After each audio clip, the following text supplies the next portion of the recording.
Hey besties, welcome back to Laughing Through It. If you're new here, hi, I'm so glad you're here. And if you've been rocking with me for a while, welcome back. Seriously, thank you for coming back every week to laugh, cry, heal, and occasionally question every life decision I make. Grab your coffee, your energy drink, your snack, or if you're driving, keep your eyes on the road because I do not need that on my conscience. Today's episode is one that's been sitting on my heart. Have you ever thought about all the different versions of yourself that could have existed? Not in a sad way, but in a, wow, life really took me somewhere I wasn't expecting kind of way.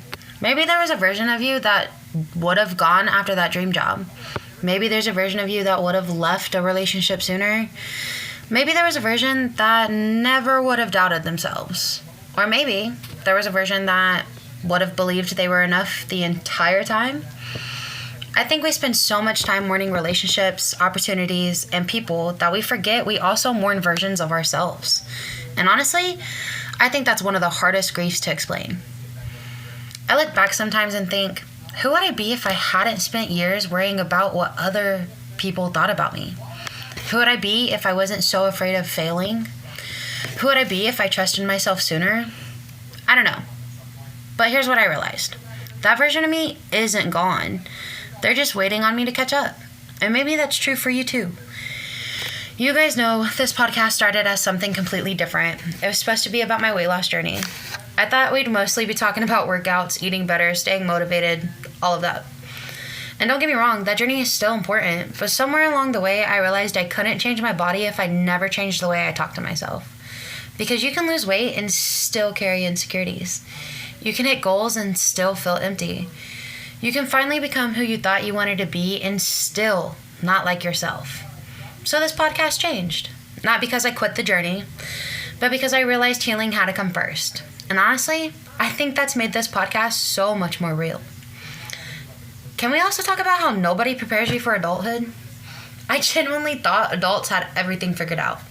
Turns out, we're all just Googling things. We're all pretending we know what we're doing. Half of us are surviving on caffeine. I'm one of those half. And the other half are surviving on pure delusion. Also part of that half. And honestly, respect. I thought by now I'd have life completely together. I thought I know exactly where I was going. I thought I never questioned myself. I thought confidence just magically showed up one day. Spoiler alert, it doesn't. Confidence gets built. One uncomfortable decision at a time. One boundary at a time. One scary conversation at a time. One moment where you choose yourself instead of your fear. Can I tell you something that took me way too long to understand? Healing isn't becoming someone new. Healing is becoming who you were before the world convinced you that you weren't enough. Think about it. Before someone made you feel ugly, before someone made you question your worth, before someone made you believe you had to earn love, you were already enough. Okay. Enough making everybody emotional.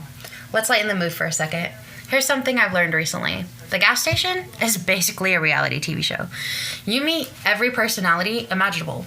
The people who walk in acting like they're starring in an action movie. The people who somehow forget their wallet after ordering everything.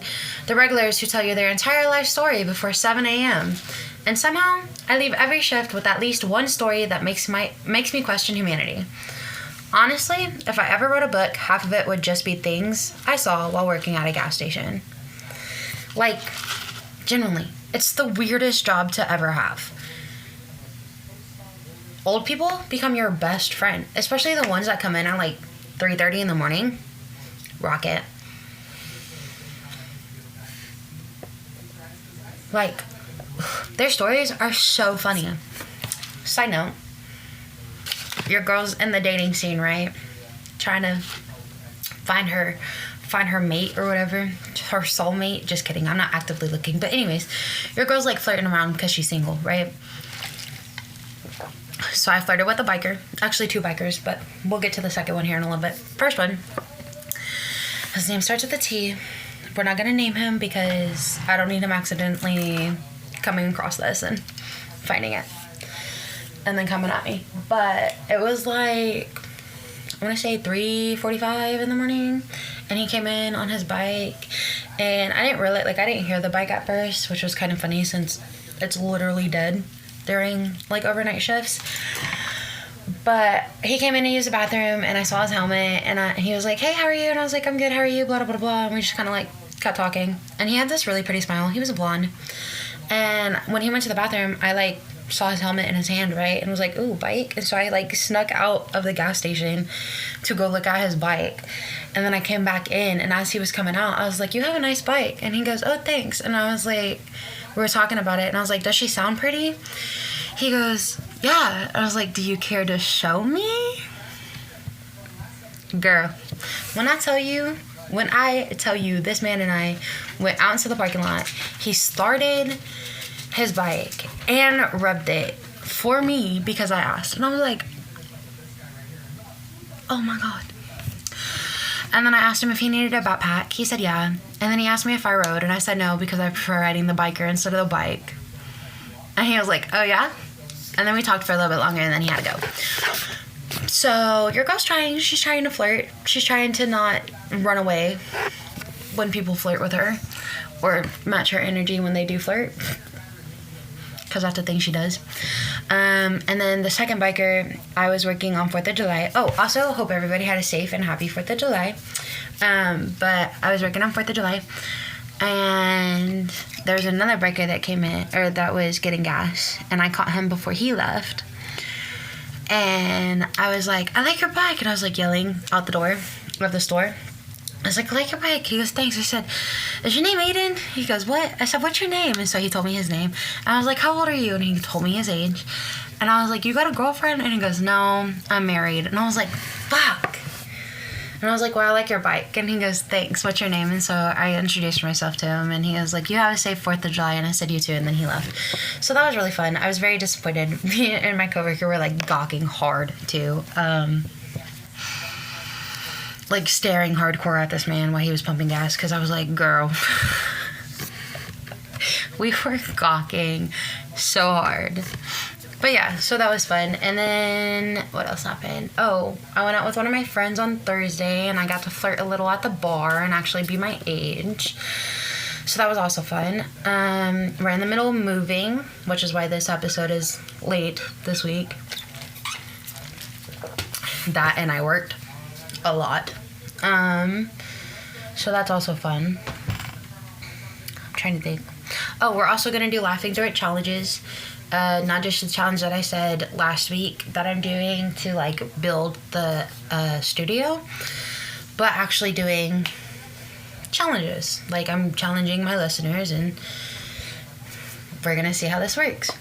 So it's time for this week's challenge. I want you to grab your phone or a notebook and finish the sentence. The version of me I'm becoming. That's it. Maybe your answer is sets healthy boundaries, believes in themselves, stop apologizing for existing, takes chances, finally choosing happiness. Whatever it is, write it down. Read it every day this week, because you're not trying to become someone fake. You're becoming more of yourself. So, I'm going to do this challenge with y'all. I have my journal, I have my notebook, I have the things that I use for the podcast. I'm going to write it down. I'm going to write and read it all day this week, and then the next episode I will tell y'all my answers at the beginning of that episode, and then we'll go into the next week's challenge.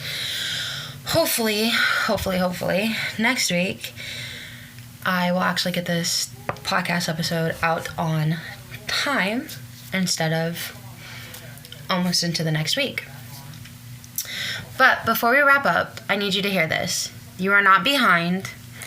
You are not too late. You are not broken. And you don't have to have everything figured out by next week or next month or even this year. Growth isn't a race, healing isn't linear, and your timeline doesn't have to look like anyone else's. So give yourself some grace. Celebrate the tiny wins. Be proud of the progress nobody else can see, because those little steps, they're building a life you'll be thankful for later. Honestly, I have to remind myself that too, like just to give myself some grace, because we're all learning. This is our first time living. We're all learning through this. So thank you for hanging out with me today. Seriously, whether you're cleaning your house, driving to work, laying in bed, or just trying to get through another day, thank you for letting me be a part of it. If this episode made you smile, made you think, or reminded you that you're not alone, share it with someone you love.